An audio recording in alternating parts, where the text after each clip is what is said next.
I like to talk about creating optimistic alternate histories, or, to put it another way, changing history to make our timeline a better place for everyone.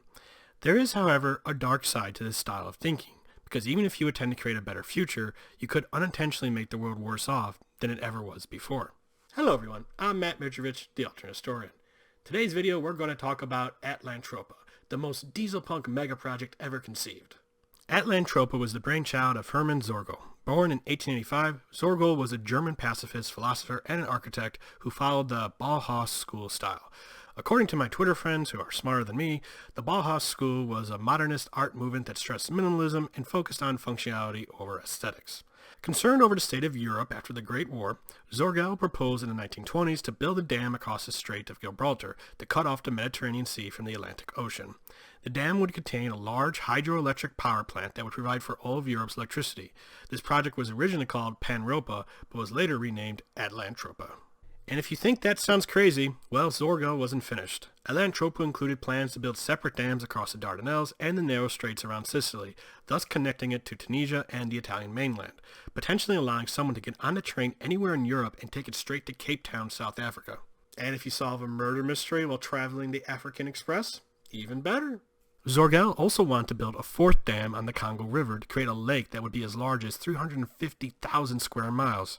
This lake would then overflow into Lake Chad, expanding it into a size it hadn't been in 10,000 years. A river would then be created that would connect the two new Great Lakes to the Mediterranean, which would allow the Sahara to be irrigated and open Africa to colonization by Europeans, who would travel down the new river to Africa's interior. Okay, Atlantropa sounds extremely ambitious, but why do it? Why dam the Mediterranean and flood half of Africa? Well, Sörgel thought Atlantropa would provide free energy to the nations of Europe, while ridding the continent of its dependency on finite resources like fossil fuels.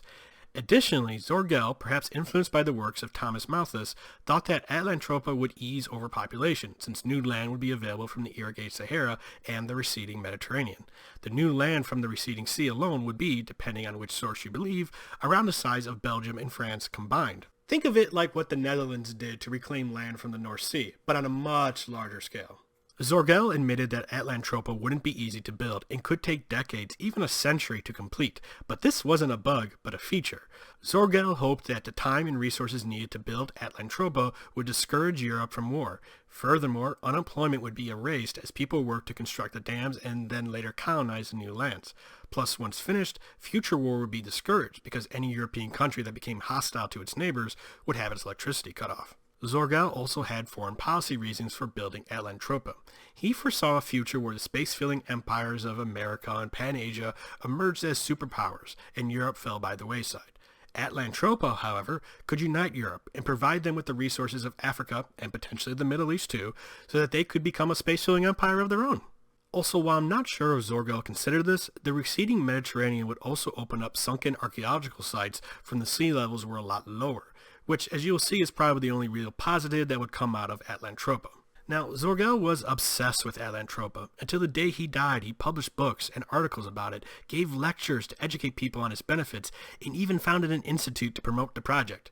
He was only able to dedicate his life to this one idea because his wife, Irene, was independently wealthy as an art dealer.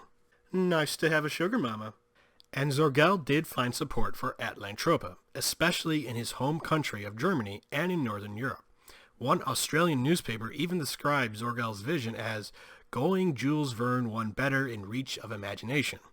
That said, it doesn't take an architect to notice the problems caused by draining the Mediterranean and flooding Africa, problems which Sörgel or his supporters either downplayed or ignored completely. For example, partially draining the Mediterranean would have ruined the economies of coastal cities, which was probably why support for Atlantropa among the Mediterranean nations was low. Worldwide shipping would also be disrupted as the Suez Canal became useless. Granted, Sörgel did propose constructing new harbors and creating another dam to protect Venice's lagoon. The Suez Canal would also be extended and locks created to maintain a connection to the Red Sea, and according to J.F. Petak's science books, Egypt would be covered with thousands of new canals and become partially submerged. But all of this would take time to complete, and we haven't even talked about the big dam that's supposed to hold back the Atlantic Ocean. Despite the Strait of Gibraltar being only 9 miles wide at its narrowest point, Sörgel decided to build a Gibraltar dam farther back where it would be 18.5 miles long. Given the size of this dam, there was serious doubt if there was even enough concrete being produced in the world to create it, much less all of the other dams that needed to be built. Worse yet, the Gibraltar Dam would be a major Achilles heel for Atlantropa. If the dam was breached by a storm, earthquake, or an attack by a hostile force, the damage done would be apocalyptic. On top of all that, any new land created from draining the Mediterranean would just be salt flats that couldn't support agriculture, while the increased salinity of the Mediterranean would also kill off local animals and plants. Meanwhile, the lakes created by damming the Congo River would flood much of the Congo rainforest, destroying the native peoples, animals, and plant life. Speaking of Africa, am I the only one who noticed that Atlantropa is, kind of racist? As you can probably guess, Sörgel had a very Eurocentric view of Africa, seeing it as a land that was only there for Europeans to exploit. What would have happened to the peoples of Africa after they were displaced by the changing environment and European colonization didn't seem to concern Sörgel or his supporters. To Sörgel, Europeans needed the resources of both Africa and the Middle East to protect themselves from the imagined threat of America and Pan-Asia, and if any Africans or Middle Easterners were lost along the way, oh well. Which means you shouldn't be surprised that Sörgel did try to sell Atlantropa to the Nazis in 1933, but ultimately Atlantropa never caught on with them as they were more focused on expanding into the Soviet Union, i.e. Lebensraum, rather than creating new land in the south. In the end, the Nazis went with a plan that killed millions and wrecked most of Europe, but hey, at least the environment was okay. To be fair, I wouldn't call Sörgel a Nazi himself. He seemed willing to work with Jewish architects and did consider how Atlantropa would impact the creation of a Jewish state in Palestine. But if we can judge his personal politics from his lifelong dream, then he was certainly a European imperialist who subscribed to social Darwinism.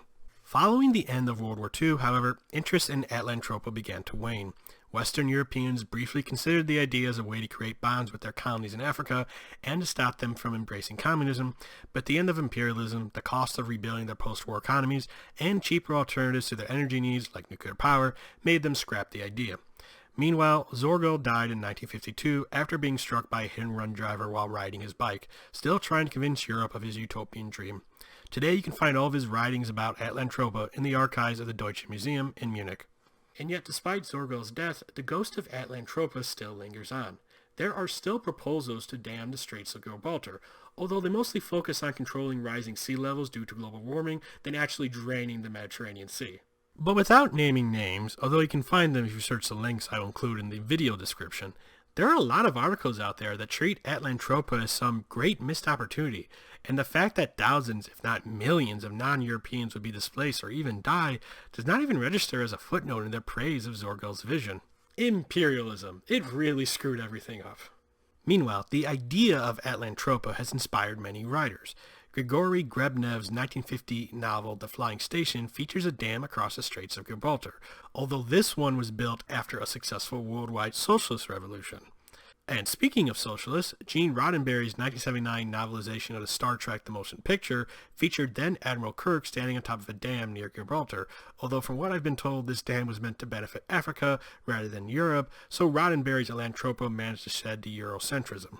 Alternate historians have also featured Atlantropa in a variety of stories. The 1962 novel The Man in the High Castle by Philip K. Dick and the Domination series by S.M. Stirling are both set in timelines where the Mediterranean was dammed. Harry Turtledove also tackled Atlantropa in his 1993 novella Down in the Bottomlands, although in that story, rather than being a man-made dam, the Atlantic Ocean was blocked from flooding the Mediterranean Sea millions of years ago by a small mountain chain, creating one of the harshest deserts on Earth. Most recently, however, we have the 2018 novel, The Atlantropa Articles by Cody Franklin. And yes, that is the same Cody of the Alternate History Hub. Cards on the table, I was asked by a patron to review this book, but I found the concept of Atlantropa so fascinating, I wanted to analyze Sörgel's idea in detail first before discussing it. And while I could have just mentioned it alongside the aforementioned stories, I think the Atlantropa Articles deserves a closer look in the context of what I think Atlantropa stands for. Before I begin, two things. First, spoiler alert, so you've been warned. Second, I plan to be honest in my review of the novel, but please don't use this as an opportunity to stir up drama by taking things I said out of context and treating them as some sort of personal attack on Cody. We can all be adults and discuss the pros and cons of a novel without people flipping out over some little thing I said or did. Anywho, in the timeline of the Atlantropa Articles, rather than fight World War II, Hitler and Nazi Germany somehow convinced Europe to build Atlantropa. However, something went terribly wrong. 2,000 years later, the Mediterranean has been completely drained, much like down in the bottomlands, and turned into the kiln, one of the fiercest deserts on the planet, where if caught outside in it, you can die within moments if you're not wearing power armor. Europe is under the Eternal Reich, but unfortunately they were unable to maintain control of Africa or the Middle East like Sörgel envisioned, and instead their border stretches only as far as the southern edge of the kiln, where giant archaeologies called eagles' nests lined the Reich's border with the land of the scavengers, a group of pirates who raid the eagles' nests and the ships that supply them. Our protagonist, Ansel, is the captain of the Howling Dark, a ship that supplies the Eagle's Nest. In reality, his ship is more like a giant tank since there is no water to sail on anymore, but it gets the job done. He is joined on a routine supply run by his brother Ulrich, a newly minted SS Knight. Ulrich's job is to help protect Ansel's ship by calling in a spaceborne strike in case they find any scavengers. We quickly see that Ansel's brutal nature clashes with his brother's youthful idealism. Worse, after a run-in with the scavengers leads to the Howling Dark being crippled, Ansel and Ulrich have to set out across the desert to get help, where they stumble upon something that should have remained buried under the sand. Unfortunately, we don't know much about this timeline. Much has been forgotten, or as we will learn, has been intentionally distorted. For example, early in the book, Ansel and Ulrich admire a statue of Adolf Hitler, who in their timeline died in 1939. In the future is depicted as a handsome Greek god rather than just an average-looking black-haired dude. In fact, when the characters find an actual photo of Hitler, one even remarks that he looks subhuman, which was kind of funny. So a future fascist empire that venerates a dead leader has soldiers walking around in power armor, riding giant vehicles to monolithic structures. Is anyone else getting Warhammer 40k vibes? Heck, even Ulrich reminds me of some of the characters from the Ultramarine series. Speaking of the future fascist empire, the Eternal Reich is kind of a mystery. We know that at some point the Reich united all of Europe under the Nazis and maintained control over what was once the Mediterranean. They also have colonies in space, but otherwise we don't know much about the size of the Reich or what else is out there. Again, this may be because the powers that be are deliberately obscuring the truth, best Korea style. For example, at one point, Ansel captures several scavengers to murder and revenge for attacking his ship, but Ulrich convinces him to save just one to interrogate. While interrogating him, they learn that instead of the scavengers being Jews, as they were always led to believe, they are actually part of a nation known as the Caliphate, that is mostly made up of Muslims. There are even Christians residing in it, some even descended from Europeans who fled south as the Mediterranean dried up, who are also drafted by the Caliphate to serve on their raiding ships. As for what actually happened to the Jews, evidence is uncovered suggesting Europe's Jewish population was forcibly moved to Madagascar in the 1960s, echoing an actual plan in our timeline to settle Jews on that island. Since we don't get any other information about the rest of the world outside of the Reich or the Caliphate, it's possible there is a Jewish state in Madagascar, but I can only speculate. In fact, much of the world building is similar to a lot of fictional dystopias where the reader only gets limited information from the POV character because whatever power has screwed up the world is also covering up the truth. Nevertheless, you can tell Cody did his research and found ways to work it into his dystopian alternate future. For example, the kiln is nowhere near Sörgel's vision of a fertile farmland just waiting to be colonized by willing Europeans. Cody even preserved a small piece of the Mediterranean around where Venice once was, which Sörgel did plan to do if he ever convinced Europe to back Atlantropa. That said, the alternate history has its issues. How Hitler, who in our timeline sought revenge against Britain and France and wanted to wipe out Bolshevism in the Soviet Union, somehow convinced all of Europe to work together on Atlantropa is never really explained. I mean, we know from our timeline that the Nazis weren't interested in Atlantropa, so it's a pretty big thing to just yada yada away. Sure, the morals of your average Nazi meant they wouldn't give a damn about the destruction caused by the project, but there's no way the nations that bordered the Mediterranean would just go along with it willingly. Even Britain probably would think twice before agreeing to make the Suez Canal useless. Granted, our characters' knowledge of the past is unreliable, since it's clear they're being lied to. Perhaps there was another war, but the Nazis' victory was an absolute, which may have convinced them to try out Atlantropa. Many of the articles I read while doing research on Atlantropa stated outright that it wouldn't have happened unless the Nazis were victorious. In fact, a greater German Reich that controlled all of Europe, Africa, and parts of Asia probably would have the resources to carry out Sörgel's dream, and when they couldn't stop the Mediterranean from draining completely, the chaos could fracture the Reich, but leave its European core intact and powerful enough to later colonize space. But hey, that's just a theory. An alternate history theory. People still watch those videos? I have no idea.